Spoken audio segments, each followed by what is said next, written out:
to our own Tara Sledjeski. She's going to tell us about the past couple of races. How's it going, Tara? Good, guys. Thanks for having me. All right, Tara, let's start with Kansas. 3 races ago, Matt Kenseth, he takes a win. Tell us about it.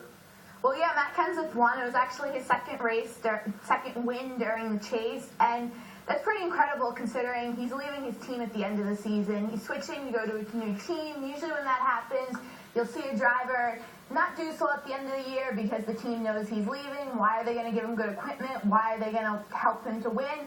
That's not happening with Kenseth. He's won 2 races towards the end of the year, and that's really remarkable considering his situation.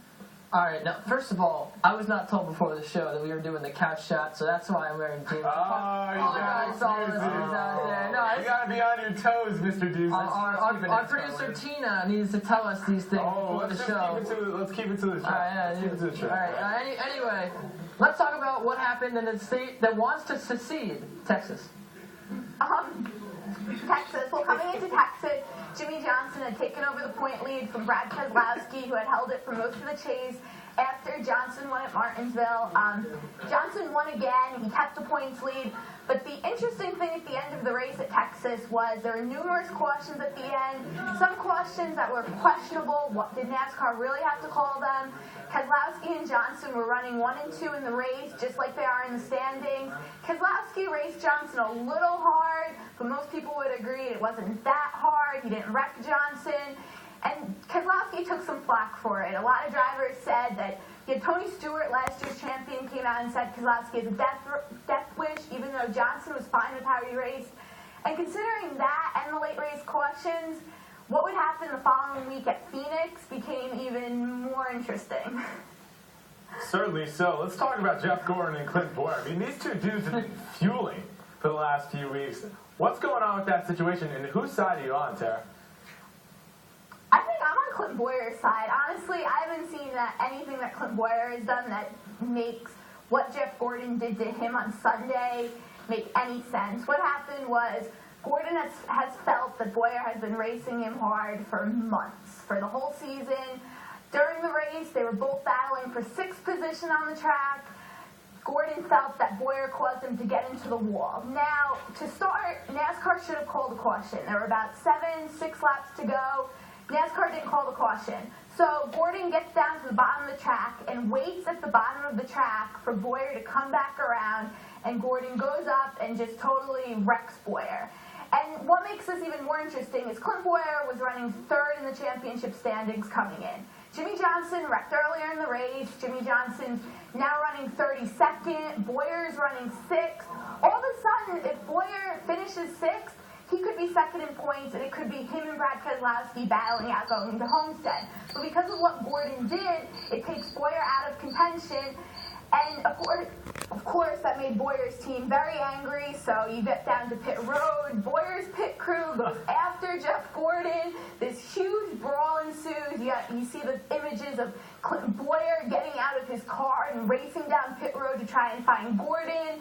And of course, the brawl between the two, because that's not something you see every day. It was a national news story this week. Okay, Sarah, now a couple of questions stemming from that Phoenix race. We know about Clint Boyer, and he's sort of been knocked out of contention. As you mentioned, Jimmy Johnson, he also crashed and finished in 32nd and fell out of 1st in the chase. 2 questions. At the Ford EcoBoost 400 coming up at Homestead in Miami, 1, does Clint Boyer retaliate? And 2, do you think with Brad Keselowski in 1st, is it his to lose? Well, to answer the second question first, it is definitely Keselowski's to lose. All Brad Keselowski has to do on Sunday to win his first title is to finish 15th or better. Now, Keselowski has one top 15 finish in the past at Homestead, but he has not finished worse than 11th this entire chase. If Keselowski leads a lap, then all he has to do is finish 16th or better. It's definitely his to lose. As far as the retaliation, I really don't know what's going to happen. I think it is going to be interesting. I'm curious. It's either going to be drivers going to be on their best behavior, or drivers are just going to all be going after each other. And I think it's going to be very interesting to see which one happens. Now, whenever Twitter makes the news, I take notice. And Brad Keselowski, he was tweeting during some of the races. You care to comment on that? Well, Keselowski tweeting during races is nothing new. Back during the Daytona 500, they went under a red flag because Juan Pablo Montoya hit a jet dryer, the thing blew up, the track was on fire. Keselowski takes a picture from his car. He gains 150,000 Twitter followers that night. It was just insane. And after the race, NASCAR is like, that's fine. We like that you had your phone in the car. Keselowski keeps it in the car because in case he's ever in a bad accident, he wants to be able to stay in touch with family. It seems that NASCAR was okay with that. Keselowski once again during a red flag at Richmond this year tweeted.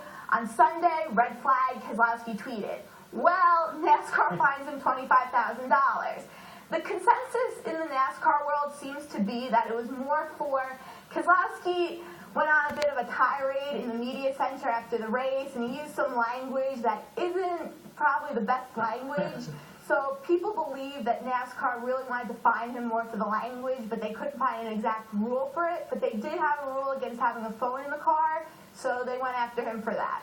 We've heard about Chad Ochocinco tweeting on the sidelines, and now it's in the car. I love it. What's that? I Social love media it. is crazy, I but love it. thank you for joining us, Tara. Thanks for having me. All right, well, that is all the time.